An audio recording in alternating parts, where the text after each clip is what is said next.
नमस्कार दोस्तों, HK study campus में आप सभी लोगों का बहुत बहुत स्वागत है।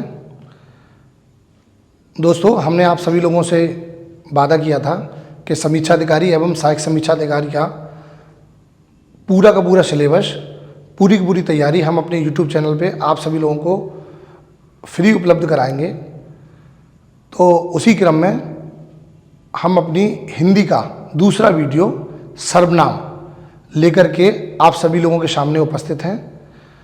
इस वीडियो को देखने के बाद मैं समझता हूँ सर्वनाम को लेकर के आपकी कोई भी क्वेरी नहीं रहेगी। तो दोस्तों, समय को बिना बर्बाद किए हुए चलते हैं हम अपनी सर्वनाम की क्लास की तरफ।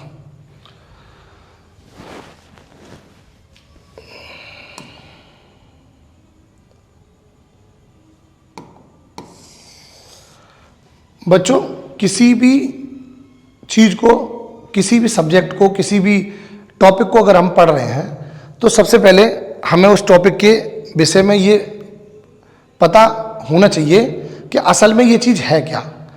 सर्वनाम में आप लोगों को पढ़ा दूं और सर्वनाम आप समझ ही ना पाएं कि आखिर सर्वनाम क्या चीज़ है, तो फिर सर्वनाम पढ़ने का कोई अर्थ नहीं है। दोस्तों, सर्वनाम, हमारा टॉपिक है सर्वनाम। पहले मैं सर्वनाम की एक छोटी सी परिभाषा आप सभी लोगों के सामने लिखी हुई है, मैं इसको एक बार पढ़ के सुनाता हूं, उसके बाद मैं आपको समझाने का प्रयास करूंगा। दोस्तों, सर्वनाम, अगर इसके हम शाब्दिक अर्थ की बात करें तो ये दो शब्दों से बना है, सर्व और नाम, अर्थात सबके नाम। ये शाब्दिक अर्थ की बात हुई। सिर्फ इतने बोलने भर से हम सर्वनाम को ठीक से नहीं समझ सकते, तो समझने का प्रयास करते हैं। सभी के नामों के लिए प्रयुक्त हो सकने वाले शब्द, हो सकने वाले शब्द सर्वनाम जो है, सभी नामों के लिए प्रयुक्त हो सकने वाले शब्द। दूसरी बात है, अन्य शब्दों में कहें, अगर दूसरे शब्दों में कहें तो संज्ञा के स्थान पर प्रयोग किए जाने वाले शब्द। बच्चों, इस लाइन को जरा समझना ठीक से। संज्ञा के स्थान पर प्रयोग किए जाने वाले शब्द, जैसे पहले हम एक उदाहरण ले लेते हैं। जैसे वह, यह, वो, मैं, हम, तुम, अपना, अपने, मेरा, तेरा, ये शब्द जो है संज्ञा के स्थान पर प्रयोग किए जाते हैं। इनको जरा हम थोड़ा सा विस्तार से समझने का प्रयास करते हैं। बच्चों, एक चीज और समझ लीजिए, एक मैंने लाइन लिखी है कि सर्वनाम का प्रयोग संज्ञा के शब्दों की पुनरावृत्ति को रोकने हेतु की जाती है। अब देखो जरा बच्चा, समझ लेना बात को। हमने कहा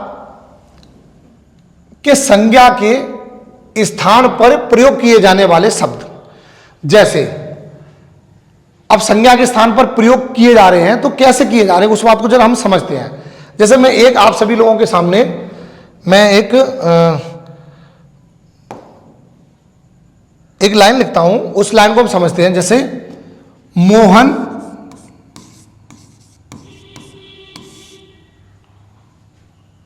अच्छा लड़का है। बच्चों, मोहन एक अच्छा लड़का है। हमने संज्ञा के वीडियो में आप सभी लोगों को बताया था कि किसी व्यक्ति के नाम को, किसी वस्तु के नाम को, भाव के नाम को, भाव के लिए प्रयुक्त किए जाने वाले शब्दों को हम संज्ञा कहते हैं। तो यहां पर अगर हम मोहन की बात करें तो मोहन क्या है? मोहन एक संज्ञा है। मोहन क्या है? एक संज्ञा है। मोहन संज्ञा है। और सर्वनाम की जो परिभाषा है वो ये कहती है कि संज्ञा के स्थान पर प्रयोग किए जाने वाले जो शब्द हैं वो सर्वनाम कहलाते हैं।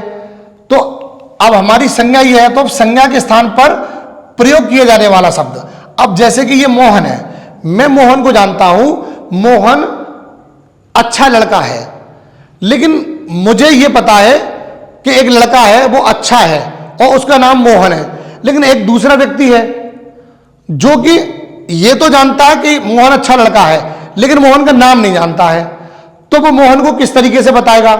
अगर मोहन उसके पास बैठा है तो बताएगा कि यह अच्छा लड़का है। मोहन की जगह वो कह सकता है, मोहन की जगह कह सकता है कि यह अच्छा लड़का है।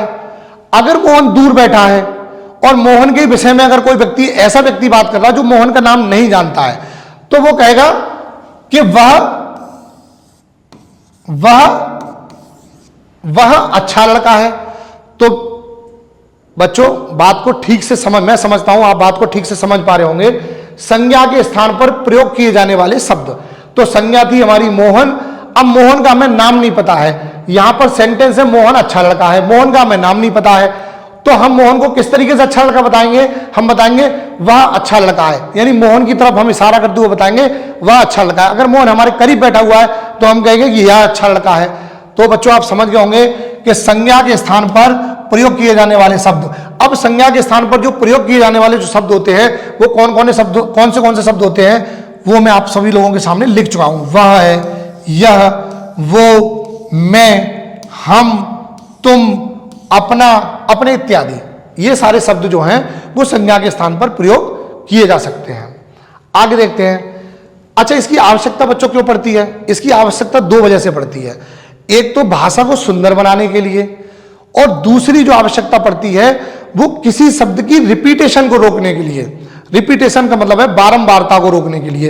एक ही चीज को बार बार कहने से जो सेंटेंस है, जो वाक्य है, उस वाक्य की शोभा खराब हो जाती है। तो सर्वनाम की जो हमें आवश्यकता पड़ती है वो आवश्यकता पड़ती है एक तो भाषा को अच्छा सुंदर बनाने के लिए, और दूसरी इसकी आवश्यकता पड़ती है किसी भी शब्द की पुनरावृत्ति को रोकने के लिए। आप जरा इसको आगे समझते हैं। जैसे इस विषय में मैं आपको बच्चों बता चुका हूं। जैसे मैंने कहा पुनरावृत्ति को रोकने के लिए और भाषा को मतलब अच्छा बनाने के लिए। तो पुनरावृत्ति कैसे रुकती है, भाषा कैसे अच्छी बनती है, वो आप समझने का प्रयास करें।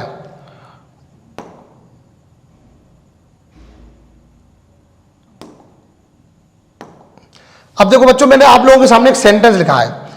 अब जैसे विनोद के स्कूल गया, यानी विनोद एक लड़का है और वो विनोद के स्कूल गया। विनोद के स्कूल गया मतलब विनोद के स्कूल गया, मतलब है विनोद अपने स्कूल गया। अब विनोद के स्कूल गया, साथ ही विनोद का मित्र भी विनोद के स्कूल गया। यानी विनोद के स्कूल गया, साथ ही विनोद का मित्र भी विनोद के स्कूल गया। यहां तक सेंटेंस खत्म। बच्चों ये थोड़ा सा टाइपिंग की दिक्कत है, हिंदी की क्लास है, इसमें जो है शब्द की, वर्तनी की, पूर्ण विराम की, पंक्चुएशन की गलतियां नहीं होनी चाहिए, क्योंकि ये जो स्लाइड है इसकी टाइपिंग में बहुत गलतियां हैं। उन गलतियों के साथ बच्चों एडजस्ट करना, जहां पूर्ण विराम लगना चाहिए नहीं लगा है, लेकिन इन चीज़ों को मैं अच्छे से समझ रहा हूं और आप इन चीज़ों के साथ एडजस्ट करिएगा। आगे से प्रयास करेंगे कि ये टाइपिंग में जो हिंदी में व्याकरण की और शब्द की जो गलतियां हैं वो ना हो। हम आगे से इसका प्रयास करेंगे। तो बच्चों एक सेंटेंस ये बनता है, साथ ही विनोद का मित्र भी विनोद के स्कूल गया। अगली बात क्या कहता है कि स्कूल से वापस आकर विनोद बाजार जाएगा। ठीक है, इसकी सेंटेंस की कोई आवश्यकता भी नहीं, चलो ठीक है, फिर भी हम समझ लेते हैं। अब बच्चों देखो जरा ये सेंटेंस कितना खराब लग रहा है।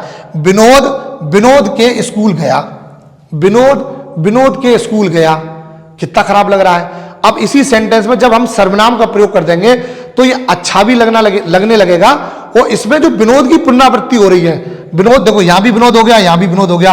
विनोद असल में विनोद के स्कूल गया, इसका मतलब है विनोद अपने स्कूल गया। तो यहां पर अब ये जो है ना सर्वनाम के प्रयोग के बाद, अब हमने जब इसमें सर्वनाम का प्रयोग किया तो यही बात अब कैसे बदल गई। अब बदल कैसे गई कि विनोद अपने स्कूल गया, विनोद अपने स्कूल गया। बच्चों थोड़ा सा इसका कलर चेंज कर लेता हूं थोड़ा सा। हाँ, विनोद अपने स्कूल गया। विनोद यहां पे कह रहा है विनोद के स्कूल गया, विनोद के स्कूल गया। अब यहां इस वाले विनोद की जगह हमने प्रयोग कर लिया अपने का। अब देखो बच्चों अच्छा भी लग रहा है, विनोद के स्कूल गया, खराब लग रहा है। और इसमें विनोद की रिपीटेशन भी हो गई, यानी पुनरावृत्ति भी हो गई। हमने इसकी पुनरावृत्ति भी रोक दी और सेंटेंस भी अच्छा लगने लगा। विनोद अपने स्कूल गया। अब आगे कह रहा है साथ ही विनोद का मित्र भी विनोद के स्कूल गया। अब विनोद का मित्र, अब देखो ये बार बार विनोद आ रहा है, तो ये विनोद को हम कैसे रोक, इसकी पुनरावृत्ति कैसे रोकेंगे? साथ ही उसका, अब इस वाले विनोद की जगह हमने प्रयोग कर लिया उसका। साथ ही उसका मित्र भी उसके, हमने क्या कहा विनोद का मित्र भी विनोद के, इस वाले फिर विनोद की जगह हमने उसके का प्रयोग कर लिया। मित्र भी उसके स्कूल गया। स्कूल से अब देखो आगे ये यहां बात समझ रहे होंगे बच्चे। अगली बात है स्कूल से वापस आकर विनोद बाजार जाएगा। फिर विनोद आ गया। विनोद की बार बार पुनरावृत्ति हो रही है। अब इस पुनरावृत्ति को रोकने के लिए हमने क्या प्रयोग किया? स्कूल से वापस आकर वह, यानी अब इस विनोद की जगह हमने प्रयोग कर लिया वह शब्द का। बच्चों बात समझ रहे होंगे ठीक से, मैं ऐसा मान रहा हूं।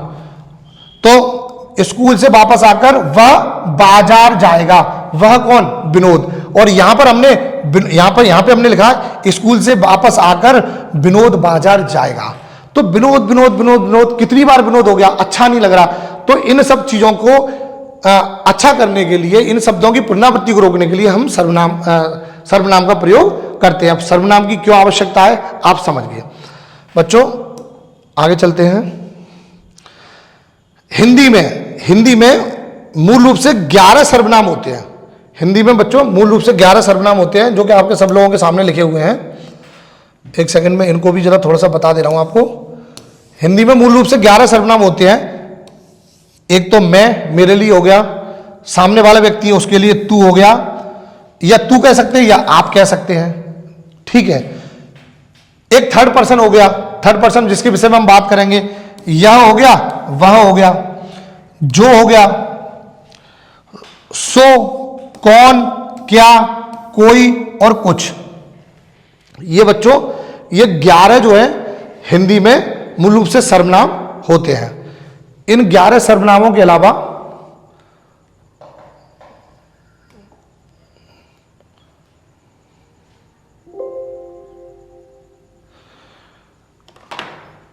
बच्चों सर्वनाम, अब हम सर्वनाम को मैं समझता हूं आप ठीक से समझ पाए होंगे।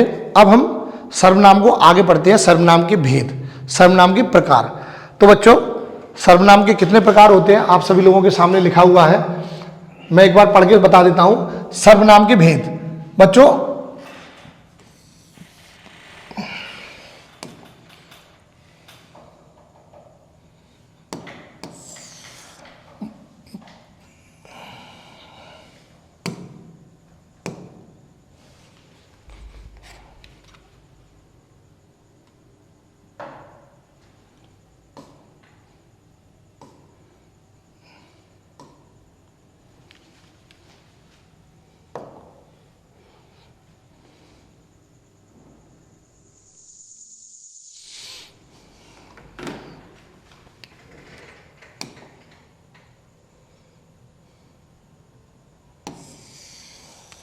सर्वनाम के भेद बच्चों समझते हैं। पहला प्रकार है पुरुषवाचक सर्वनाम। इसके पीछे बच्चों सर्वनाम लिखना छूट गया है, तो आप सर्वनाम को मान लेना और जब आप अपने नोट्स तैयार करें तो इनको लिखते जाना। तो पुरुषवाचक सर्वनाम, दूसरा है निश्चयवाचक सर्वनाम, तीसरा है अनिश्चयवाचक सर्वनाम, चौथा है प्रश्नवाचक सर्वनाम, पांचवा है निजवाचक सर्वनाम और छठवां है संबंधवाचक सर्वनाम। तो बच्चों ये सर्वनाम के 6 प्रकार होते हैं। अब जरा हम इनको थोड़ा सा डिटेल से पढ़ते हैं और इनकी पहचान हम कैसे करें इसको भी जानने का प्रयास करते हैं। सबसे पहले हम पढ़ते हैं पुरुषवाचक सर्वनाम। इसकी परिभाषा थोड़ा सा मैं पढ़ के बता देता हूं, फिर आप लोगों को समझाने का प्रयास करूंगा। जो सर्वनाम वक्ता, श्रोता अथवा अन्य व्यक्ति के लिए, ये बच्चों टाइपिंग मिस्टेक है, ये प्रयोग है, प्रयोग, ये प्रयोग के लिए प्रयोग होते हैं। दूसरे शब्दों में कहें तो इनका प्रयोग स्त्री पुरुष, यहाँ कॉमा है बच्चों, टाइपिंग की बहुत मिस्टेक है इसमें, आगे से सुधारने का प्रयास करेंगे। दूसरे शब्दों में कहें तो इनका प्रयोग स्त्री पुरुष के, ये बच्चों ये भी नाम है, स्त्री पुरुष के नाम के बदले किया जाता है। बच्चों एक परिभाषा समझ में आ गई है। अब जरा मैं इसको समझा देता हूं आपको। ये जो पहला जो हमारा पुरुषवाचक सर्वनाम है, ये जो है ना, इसको बहुत ज्यादा इधर उधर भागने की आवश्यकता नहीं। आप सीधे समझिए कि जहां भी स्त्री पुरुष की बात हो और स्त्री पुरुष की बात हो, स्त्री पुरुष के स्थान पर जिन जिन सर्वनामों का प्रयोग करते हैं वो सारे के सारे सर्वनाम जो हैं वो आपके पुरुषवाचक सर्वनाम होते हैं। इसके पुरुषवाचक सर्वनाम के 3 भेद होते हैं। एक पहला भेद है उत्तम पुरुष, दूसरा है मध्यम पुरुष, एक तीसरा है मध्यम पुरुष, वो दूसरा मध्यम पुरुष, और तीसरा है अन्य पुरुष। उत्तम पुरुष क्या होता है? उत्तम पुरुष मतलब मैं, मतलब जो वक्ता है, जो लेखक है, मतलब उत्तम पुरुष में। दूसरा नंबर है मध्यम पुरुष। मध्यम पुरुष मतलब जिससे हम बात कर रहे हैं, श्रोता या पाठक, जैसे तुम, तू और आप। और उत्तम पुरुष मैं या हम। मैं किसी से बात कर रहा हूं तो मैं हो गया उत्तम पुरुष, सुनने वाला हो गया मध्यम पुरुष, और जिस तीसरे व्यक्ति के विषय में हम बात कर रहे हैं वो हो गया अन्य पुरुष। तो ये इसके पुरुषवाचक सर्वनाम के ये 3 प्रकार होते हैं। उत्तम पुरुष में मैं हम आता है, मध्यम पुरुष में तू तुम आप, और अन्य पुरुष में वह वे जिनके विषय में हम बात करते हैं। जैसे हम किसी से बात कर रहे हैं कि वे बहुत बुरे लोग हैं, तो कह मैं रहा हूं उत्तम पुरुष, जिससे कह रहा हूं वो मध्यम पुरुष, और जिसके बारे में कह रहा हूं वो हमारा अन्य पुरुष हो गया। तो बच्चों ये 3 प्रकार होते हैं। अभी हम जरा इसको थोड़ा सा और विस्तार से समझने का प्रयास करते हैं। ठीक है बच्चों?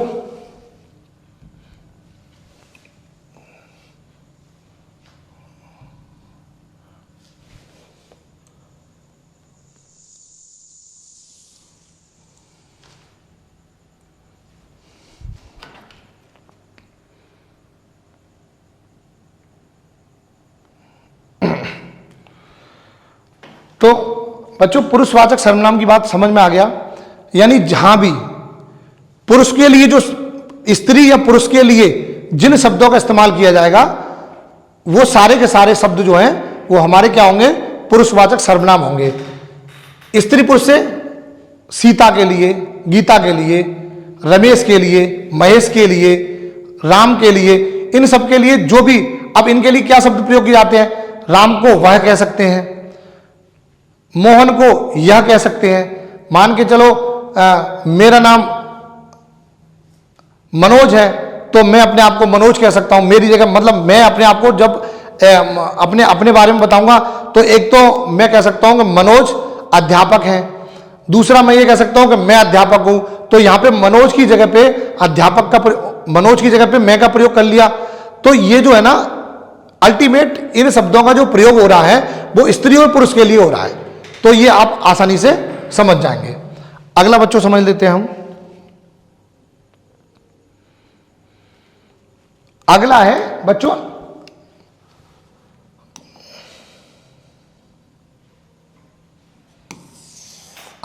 निश्चयवाचक सर्वनाम। वो सर्वनाम जो किसी निश्चित व्यक्ति, वस्तु या घटना के लिए प्रयोग होते हैं, घटना के लिए प्रयोग होते हैं। वो सर्वनाम जो किसी निश्चित व्यक्ति, वस्तु या घटना के लिए प्रयोग होते हैं। निश्चित मतलब वो चीज एकदम निश्चित है, जैसे यह, वह निश्चित है बिल्कुल।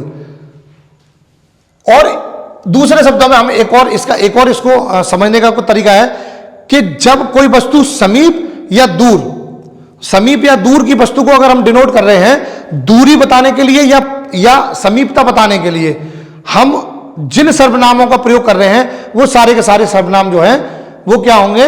हमारे निश्चयवाचक सर्वनाम होंगे। जैसे वह कुर्सी है, मैं कुर्सी की तरफ इशारा करते हुए कह रहा हूं कि वह कुर्सी है। वह वह कुर्सी है, इससे यह पता चल रहा है कि कोई चीज है जो मुझसे दूर है, तो यह दूरी बताने का प्रयास कर रही है। जैसे यह कलम है, यह शब्द यह बताने का प्रयास कर रहा है कि यह कलम है लेकिन यह मेरे पास है। तो ऐसे शब्द जो दूरी और समीपता बताने के लिए प्रयोग किए जाते हैं, वो सारे के सारे शब्द जो हैं वो निश्चयवाचक सर्वनाम होते हैं। उदाहरण के तौर पर अगर हम देखें, जैसे वह लड़का मेरा भाई है, तो वह लड़का मतलब दूर, हम दूरी की बात कर रहे हैं, कुछ दूर वाली चीज को हम समझाने का प्रयास कर रहे हैं, तो वह क्या हो गया, वह जो है हमारा निश्चयवाचक सर्वनाम हो गया। अब बच्चों कुछ लोग ये कहेंगे कि अभी सर आपने पुरुषवाचक सर्वनाम में भी वह बताया, वह को पुरुषवाचक सर्वनाम भी बताया, और अब निश्चयवाचक सर्वनाम में भी आप वह बता रहे हो। तो बच्चों ये जो है ना, वाक्य प्रयोग के ऊपर, वाक्य प्रयोग के आधार पर हम ये तय करते हैं कि किस वाक्य में ये जो वह है वो पुरुषवाचक सर्वनाम है, या किस शब्द में, वो किस वाक्य में ये जो है निश्चयवाचक सर्वनाम है।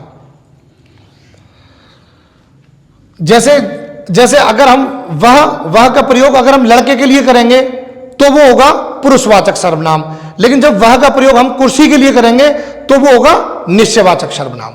बच्चों आप समझ पा रहे होंगे। वह दूर खड़े लड़के, यहां पे इसको जरा एक्सप्लेन किया गया बच्चों इस लाइन को ही, कि वह दूर खड़े लड़के के लिए प्रयोग किया गया है।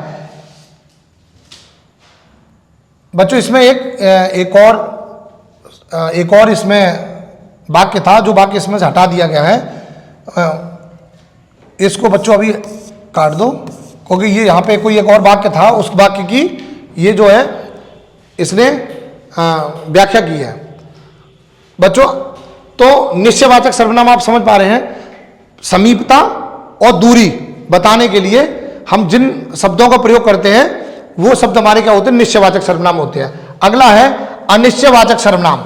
अनिश्चयवाचक सर्वनाम, अनिश्चयवाचक सर्वनाम यानी किसी अनिश्चित वस्तु, व्यक्ति, घटना के लिए प्रयुक्त होने वाले सर्वनाम।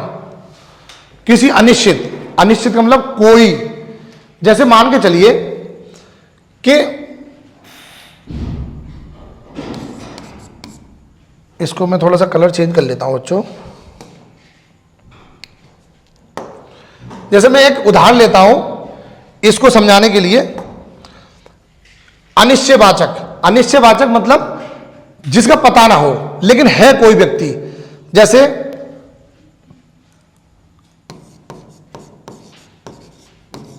आपके दरवाजे पर मोहन खड़ा है। आपके दरवाजे पर मोहन खड़ा है। मुझे पता है कि आपके दरवाजे पर मोहन खड़ा है, लेकिन मुझे ये पता है कि आपके दरवाजे पे एक लड़का खड़ा है, लेकिन मुझे उसका नाम पता नहीं है। तो मैं अगर आपको मोहन के बारे में बताने का प्रयास करूंगा तो मैं कहूंगा कि आपके दरवाजे पर कोई खड़ा है। कोई खड़ा है, निश्चित नहीं है कि कौन खड़ा है, मोहन है कि राम है कि श्याम है, पता नहीं है। तो इस प्रकार के जो सर्वनाम होते हैं वो अनिश्चयवाचक सर्वनाम होते हैं। यानी आपके दरवाजे पर मोहन, मोहन होगी संज्ञा। परिभाषा के अनुसार हमने क्या बताया था, संज्ञा के स्थान पर प्रयुक्त होने वाले जो शब्द होते हैं वो सर्वनाम होते हैं। तो संज्ञा के स्थान पर हम मोहन के लिए हम एक शब्द इस्तेमाल कर देते हैं कोई। तो देखिए परिभाषा भी हमारी क्लियर हो गई। मोहन, मोहन संज्ञा है, संज्ञा के स्थान पर हमने शब्द का प्रयोग किया कोई। आपके दरवाजे पर मोहन खड़ा है, लेकिन जब हमें नहीं पता है कि मोहन, उसका नाम मोहन है कि सोहन है, राम है कि श्याम है, तो हम ये कहते हैं कि आपके दरवाजे पर कोई खड़ा है।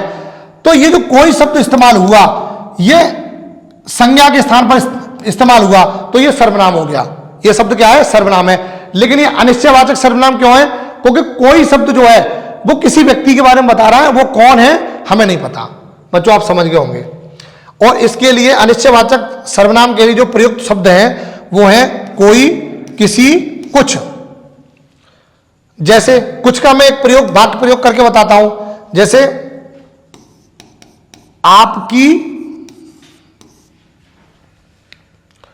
आपकी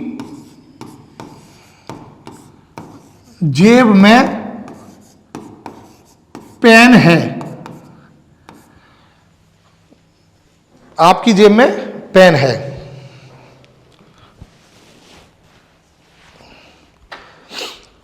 अब बच्चों एक बात समझो जरा, ये जो पेन है वो हम जानते हैं कि ये संज्ञा है, किसी वस्तु, व्यक्ति, भाव आदि के नाम जो होते हैं वो संज्ञा होती है।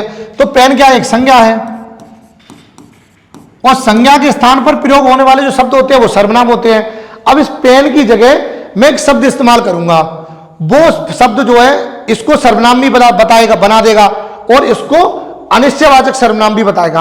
अब आपकी जेब में पेन है, अगर ये कन्फर्म है तब अलग बात है, लेकिन आपकी जेब में पेन है कि पैसे हैं या मोबाइल है हमें नहीं पता है, लेकिन मुझे आपकी जेब को देखने से पता चल रहा है कि आपकी जेब में कुछ रखा हुआ है, तो मैं कह सकता हूं आपकी जेब में कुछ है।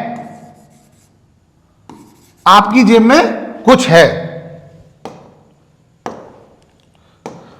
आपकी जेब में कुछ है। देखो बच्चों, आपकी जेब में कुछ है मतलब आपकी जेब में पेन है लेकिन मुझे नहीं पता, तो मैं ये कहूंगा आपकी जेब में कुछ है। तो ये पेन की जगह पे हमने किसका इस्तेमाल किया? कुछ का। तो देखो संज्ञा के स्थान पर शब्द का प्रयोग हो गया कुछ का, तो संज्ञा के स्थान पर जो शब्द का प्रयोग हुआ वो सर्वनाम हो गया, सर्वनाम कन्फर्म हो गया। अनिश्चयवाचक कैसे कन्फर्म हो गया? कि आपकी जेब में क्या है मुझे नहीं पता है लेकिन कुछ है, तो कुछ शब्द जो है वो कैसा सर्वनाम है? अनिश्चयवाचक सर्वनाम है। इसमें किसी व्यक्ति के लिए कुछ, कोई, इसमें कोई यानी कोई शब्द जो मैंने अभी लगा के बताया था, इसमें कोई शब्द जो है वो व्यक्ति के लिए, व कुछ जो शब्द होता है वो वस्तु के लिए प्रयोग किया जाता है। जब भी हम किसी व्यक्ति के लिए प्रयोग करेंगे तो कोई शब्द प्रयोग करेंगे, और वस्तु के लिए करेंगे तो कुछ करेंगे। जैसे ये पेन वस्तु थी तो इसके लिए मैंने कुछ का प्रयोग किया। यहां पर मोहन क्या था? मोहन व्यक्ति था, तो इसके लिए मैंने कोई शब्द का इस्तेमाल किया। बच्चों आप समझ पा रहे होंगे। उदाहरण देखिए बच्चों, शायद घर में कोई है। बच्चों जरा उदाहरण देख लीजिए, शायद घर में कोई है, तो घर में कोई है। अब मान के चलिए जो व्यक्ति घर में है उसका नाम है मोहन, उसका नाम है मोहन, लेकिन मेरे को नहीं पता उसका नाम मोहन है, तो मैं कह दूंगा शायद घर में कोई है। तो हमने ये कोई शब्द इस्तेमाल किया वो मोहन के लिए इस्तेमाल किया, ठीक है जी। तो ये संज्ञा के स्थान पर प्रयोग हो गया कोई का, तो ये क्या हो गया? क्या हो गया? सर्वनाम हो गया। वह कुछ लाया है, वह कुछ लाया, मान के चलिए वह मिठाई लेके आया है, वह मिठाई लेके आया, और मिठाई क्या बच्चों? एक संज्ञा, और संज्ञा के स्थान पर हमने किसका प्रयोग कर लिया? कुछ का, तो कुछ क्या हो गया? सर्वनाम। संज्ञा के स्थान पर प्रयोग होने वाले शब्द जो है सर्वनाम है। तो वह कुछ लाया है, तो वह कुछ लाया, मान वो मिठाई लेके आया है लेकिन मिठाई हमें पता नहीं है, तो मिठाई की जगह प्रयोग कर दिया कुछ का, तो वह कुछ लाया है। किसी ने दरवाजा, ये बच्चों एक्स्ट्रा जुड़ गया है, किसी ने दरवाजा खटखटाया है, किसी ने। अब बच्चों देखो ये किसी शब्द का इस्तेमाल हुआ है। अब मान के चलिए किसी ने जो दरवाजा खटकाया वो कोई तो व्यक्ति होगा, उसका नाम राम, श्याम, मोहन, राधे श्याम कुछ भी हो सकता है ना। तो जो व्यक्ति जिसका नाम है उसकी जगह पे हमने किसी शब्द का प्रयोग कर लिया, तो ये किसी शब्द का प्रयोग कर लिया तो ये हो गया अनिश्चयवाचक सर्वनाम। बच्चों मैं समझता हूं कि आप निश्चयवाचक सर्वनाम और अनिश्चयवाचक सर्वनाम दोनों सर्वनामों को ठीक से समझ गए होंगे। आगे चलते हैं बच्चों। अगला है बच्चों प्रश्नवाचक सर्वनाम।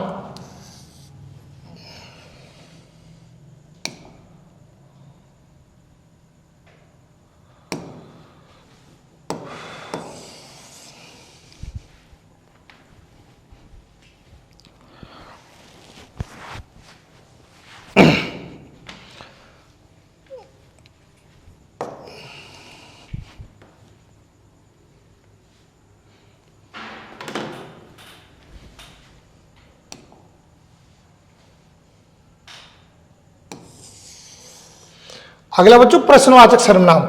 जिन सर्वनामों से किसी, बच्चों ये टाइपिंग की बड़ी दिक्कत है, इस जगह प्रश्न। जिन सर्वनामों से किसी प्रश्न का बोध हो उन्हें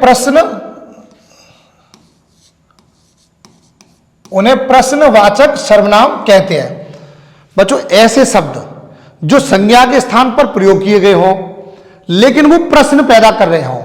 दो बातें हैं बच्चों प्रश्नवाचक सर्वनाम को समझने के लिए, अब दो बातों को ध्यान देना होगा।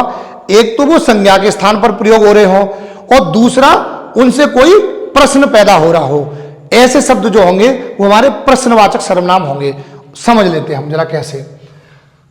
जैसे आप क्या लाए हैं, ये क्या शब्द जो है यहां पे बच्चों ये क्या पैदा कर रहा है, ये प्रश्न पैदा कर रहा है, ये प्रश्न पैदा कर रहा है। कलर थोड़ा बदल लेते हैं। ये प्रश्न पैदा कर रहा है। तो पहली तो कंडीशन फुलफिल हो गई। हमने कहा कि प्रश्नवाचक सर्वनाम के लिए दो कंडीशन है कि एक तो वो संज्ञा के स्थान पर प्रयोग किया गया हो और दूसरा उससे कोई प्रश्न पैदा हो रहा हो। तो प्रश्न ये पैदा हो गया, आप क्या लाए हैं, तो प्रश्न पैदा हो रहा है, आप समझ रहे हैं। अब ये संज्ञा के स्थान पर प्रयोग हुआ कि नहीं हुआ इसको और जरा देख लेते हैं। आप क्या लाए हैं, मान के चलिए आप सेब लाए हैं। आप क्या लाए हैं, आप लाए हैं सेब। लेकिन मुझको नहीं पता कि आप सेब लाए हैं। तो जब मुझे नहीं पता और मैंने आपसे पूछा भी कि आप क्या लाए हैं, तो मैंने क्या की जगह यानी जो सेब लाए थे आप जो सेब लाए थे उस सेब की जगह मैंने किसका प्रयोग कर लिया बच्चों, क्या का प्रयोग कर लिया। लाए तो आप सेब है, मैं ये भी कह सकता हूं आप सेब लाए हैं, लेकिन मुझको नहीं पता है तो मैंने आपसे प्रश्न पूछ लिया आप क्या लाए हैं। तो ये क्या शब्द का जो प्रयोग हुआ वो सेब के लिए प्रयोग हुआ। असल में ये क्या जो शब्द है वो सेब के लिए बोल रहा है। तो आप बच्चों समझ गए होंगे कि यहां पर दोनों बातें फिलफिल हो गई। और सेब क्या है, सेब एक संज्ञा है, आप जानते ही हैं सेब एक संज्ञा है। तो हमने बताया प्रश्नवाचक सर्वनाम कौन से होते हैं, एक तो वो संज्ञा के स्थान पर प्रयोग किए गए हो और दूसरा प्रश्न पैदा कर रहे हो। दोनों ही बातें क्लियर हो गई।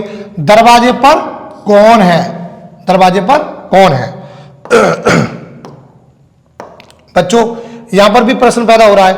दरवाजे पर एक व्यक्ति है, उसका नाम है राधा मोहन।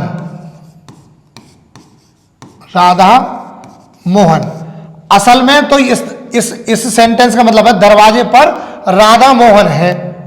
बच्चों समझ रहे हो ना, दरवाजे पर राधा मोहन ही खड़े हैं। तो असल में ये सेंटेंस है दरवाजे पर राधा मोहन है, लेकिन मुझको नहीं पता है कि दरवाजे पर राधा मोहन है।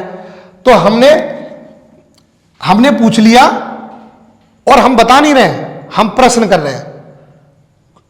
अभी हमने अनिश्चयवाचक बताया था, वहां पर भी पता नहीं था, लेकिन वहां पर पता नहीं था, लेकिन हम वहां पर प्रश्न नहीं कर रहे थे। हम कह रहे थे दरवाजे पर कोई है, दरवाजे पर कोई है। मान के चलो राधा मोहन ही दरवाजे पर थे, तो दरवाजे पर राधा मोहन है, उसकी जगह हम बोल लेते कि दरवाजे पर कोई है। हम बता रहे थे, हम पूछ नहीं रहे थे। अनिश्चित थे लेकिन हम वहां पे बता रहे थे, तो अनिश्चयवाचक सर्वनाम था। यहां पर भी हम निश्चित नहीं है, लेकिन निश्चित न होने के साथ साथ यहां पर हम बता नहीं रहे बल्कि प्रश्न पूछ रहे हैं। इसलिए यहां पर जो है बच्चों हमारा क्या होगा, प्रश्नवाचक सर्वनाम होगा, ना कि अनिश्चयवाचक सर्वनाम। फर्क को समझते रहना।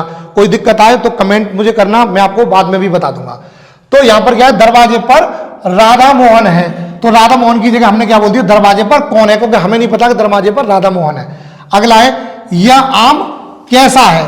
अब ये कह रहा है यह आम कैसा, यहां पर भी प्रश्न हो रहा है। और कैसा शब्द जो इस्तेमाल किया है, ये अब ये कैसा शब्द किसके लिए प्रयोग होना चाहिए, संज्ञा के लिए। अब मान के चलिए जो आम है वो है कैसा, वो है लाल। यह आम लाल है, असल में सेंटेंस है ये, यह आम लाल है, ठीक है, लेकिन वो किसी में बंद है, मुझे नहीं पता है। तो मैं पूछ रहा हूं कि ये जो तुम्हारे पास आम है ये कैसा है। तो ये कैसा शब्द इस्तेमाल किया गया, वो किसके लिए किया गया, लाल के लिए। और लाल क्या है, लाल एक संज्ञा है, हमने बताया था, संज्ञा पढ़ाई थी, संज्ञा वाली है। अगर जिसने संज्ञा ना पढ़ा हमारी संज्ञा वाली वीडियो देख लेना। लाल क्या एक संज्ञा है, संज्ञा क्यों है, क्योंकि ये नाम है, समझ रहे हो। और ये कैसी संज्ञा है, ये इससे गुण का बोध हो रहा है। बच्चों तो अब प्रश्नवाचक संज्ञा भी मैं समझता हूं आपकी क्लियर हो गई है। अब हम अगली संज्ञा पर आते हैं, संबंधवाचक, सॉरी बच्चों संज्ञा नहीं सर्वनाम। अगले हम सर्वनाम की बात करें, संबंधवाचक सर्वनाम। संबंधवाचक सर्वनाम ऐसे सर्वनाम जो किसी दूसरी संज्ञा या सर्वनाम से संबंध का बोध कराते हैं। संबंधवाचक सर्वनाम बच्चों असल में क्या होते हैं कि वो दो संज्ञाओं को जोड़ने का काम करते हैं। जैसे उनके लिए जो प्रयुक्त होने वाले शब्द हैं वो क्या हैं? जिसका, जिसकी, उसका, उसकी, जो, सो, जैसा, वैसा, जैसी। बच्चों ये वैसा है, स्पेलिंग सही कर लेना। ये सारे शब्द जो है ये दो संज्ञाओं को जोड़ने का काम करते हैं। तो ऐसे शब्द जो दो संज्ञाओं को जोड़ने का काम करते हैं वो सारे के सारे जो शब्द हैं वो क्या कहलाते हैं? वो कहलाते हैं संबंधवाचक सर्वनाम। विस्तार से समझ लेते हैं। जिसकी लाठी उसकी भैंस।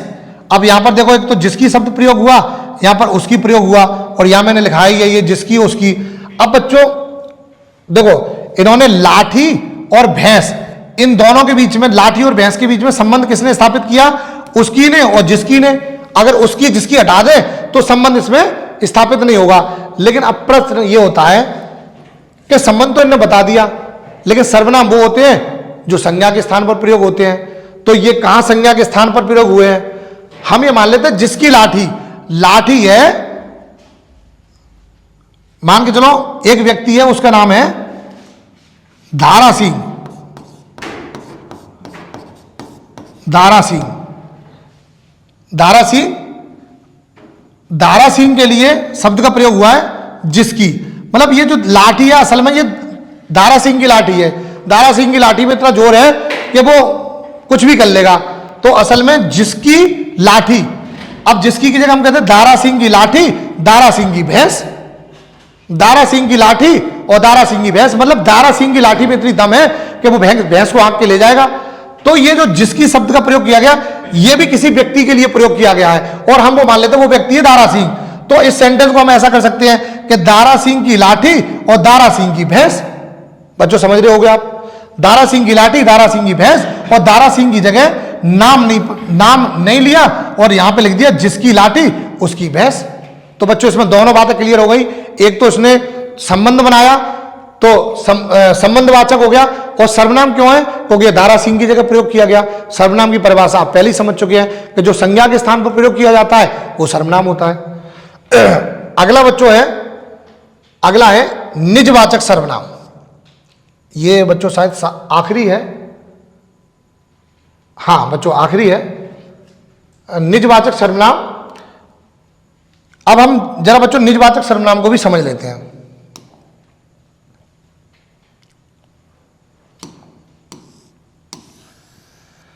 जरा बच्चों समझ लो निजवाचक सर्वनाम। वैसे मैं समझता हूं कि मैंने सर्वनाम को समझाया, सर्वनाम तुम्हारे समझ में आ गया होगा। सर्वनाम के भेद अब तक जितने बताए वो सारे क्लियर हो गए होंगे। एक और बचा है, जरा इसको भी हम जल्दी से समझ लेते हैं। और आप सभी होशियार हैं, समझ जाएंगे, टैलेंटेड बच्चे हैं। निजवाचक सर्वनाम ऐसे सर्वनाम जिनका प्रयोग स्वयं के लिए या धारण करने के लिए, धारण का मतलब यह है कि स्वयं, अपने पास रखने के लिए, अपना तो दिखाने के लिए, पोजीशन दिखाने के लिए जिन शब्दों का प्रयोग किया जाता है वो सारे के सारे शब्द जो हैं वो निजवाचक सर्वनाम होते हैं। जैसे आप, अपना, अपने, अपने ही, ये बच्चों कॉमा गलत लगा दिया है, यह है अपने ही, और स्वयं। जैसे मैं ये काम स्वयं ही कर लूंगा। तो बच्चों ये स्वयं शब्द जो है ये किसकी बात कर रहा है? ये किसकी बात कर रहा है? स्वयं के लिए। ये स्वयं शब्द जो स्वयं भी है और यहां खुद ही स्वयं लिखा है, तो मैं ये काम स्वयं कर लूंगा। तो बच्चों देखो ये स्वयं है, अपने आप की बात कर रहा है। अब ये सर्वनाम के लिए क्यों प्रयोग हुआ है? ये सर्वनाम के लिए संज्ञा के लिए प्रयोग हुआ है। सर्वनाम क्या होते हैं? जो संज्ञा के लिए, संज्ञा के स्थान पर प्रयोग हो। तो ये देखो क्या है, मैं ये काम स्वयं कर लूंगा। इसका मतलब यह है कि मैं ये काम मैं ही कर लूंगा, वो अपनी ही बात कर रहा है। तो मैं के स्थान पर किसका प्रयोग कर दिया बच्चों? स्वयं का। तो मैं के स्थान पर स्वयं का प्रयोग कर दिया, तो ये क्या हो गया बच्चों? ये हो गया निजवाचक सर्वनाम। मैं अपने भाई के साथ रहता हूं, यानी ये जो मैं है, यानी मैं अपना, मैं ना कहकर के मैं अपना नाम लेता हूं। अब मैं ले रहा हूं कि मोहन, मेरा नाम मोहन है, मेरा नाम मोहन है। बच्चों समझना, मोहन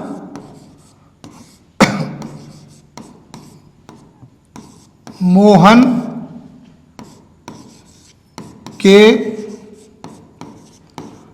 भाई के साथ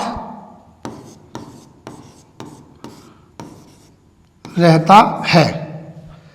अब देखो बच्चों, मोहन मैं हूं, तो मैंने एक तो इस तरीके से कह सकता हूं कि मोहन के भाई के साथ रहता है। अब इसको अब ये संज्ञा, इसमें मोहन संज्ञा है, ये भी मोहन संज्ञा है, तो हमने बताया सर्वनाम का प्रयोग कब होता है? वाक्य को सुंदर बनाने के लिए और रिपीटेशन रोकने के लिए।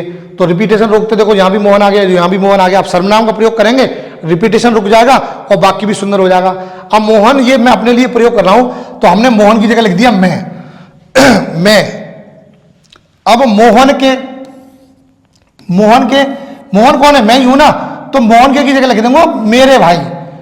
मोहन के की जगह यहां पर लिख दिया मैं, और यहां पर लिख दिया मेरे। ठीक है, तो मैं अपने भाई के साथ रहता हूं।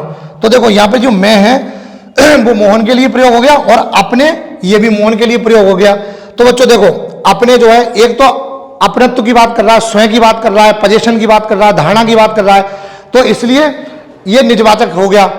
मैंने बताया कि जो निजी की बात करे, निजता की बात करे, तो ऐसे सर्वनाम क्या होते हैं? निजवाचक सर्वनाम होते हैं। और सर्वनाम क्या होगा? संज्ञा के स्थान पर प्रयोग। तो देखो सर्वनाम संज्ञा के स्थान पर यह प्रयोग हो रहा है। संज्ञा के स्थान पर क्यों? कि मोहन के स्थान पर प्रयोग हो रहा है। बच्चों आप समझ गए होंगे। अगला सेंटेंस है मैं आप ही खा लूंगा। मैं आप ही खा लूंगा, मतलब आप ही का मतलब मैं स्वयं खा लूंगा। तो मैं आप ही खा लूंगा, मैं ही खा लूंगा, यानी मैं मोहन हूं, मोहन खुद ही खा लेगा, तो मेरे लिए ही आपका प्रयोग हो रहा है। बच्चों हमारे सर्वनाम के 6 भेद थे, 6 प्रकार थे, और 6 के 6 प्रकार मैंने आप लोगों को ठीक से समझाने का प्रयास किया है। और अगर आप सर्वनाम के चैप्टर को ठीक तरीके से अगर समझ पाए हैं, तो मैं आप सभी लोगों से आग्रह करूंगा कि आप कमेंट में इस बात को जरूर लिखें कि आपका संज्ञा पढ़ाने का तरीका हमें पसंद आया और संज्ञा हमारे ठीक से समझ में आया। बच्चों ये व्याकरण जब तक तुम्हारा ठीक नहीं होगा, तब तक आप जो समीक्षा अधिकारी के जो 10 प्रश्न आते हैं वाक्य शुद्धि वाले, आप उनको ठीक नहीं कर पाएंगे, क्योंकि वाक्य शुद्धि वाले प्रश्नों में 2 प्रकार की अशुद्धियां होती हैं। एक तो वर्तनी की अशुद्धि होती है, दूसरी व्याकरण की अशुद्धि होती है। तो व्याकरण की अशुद्धि को दूर करने के लिए हम व्याकरण से हमने शुरुआत की है। तो बच्चों एक संज्ञा का चैप्टर हमारा हो गया, दूसरा सर्वनाम का हो गया।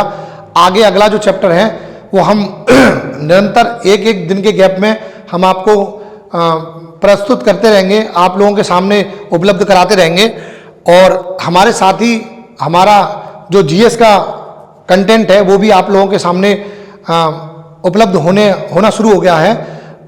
आज ही आपको मेरे वीडियो से पहले आपको एक हमारी जीएस की बहुत बेहतरीन फैकल्टी हैं, वो आपको हिस्ट्री का बैच जो है आपको मेरे वीडियो के आने से पहले आपको हिस्ट्री का वीडियो मिल जाएगा, और निरंतर अंतराल पर आपको जीएस प्लस हिंदी के वीडियो मिलते रहेंगे।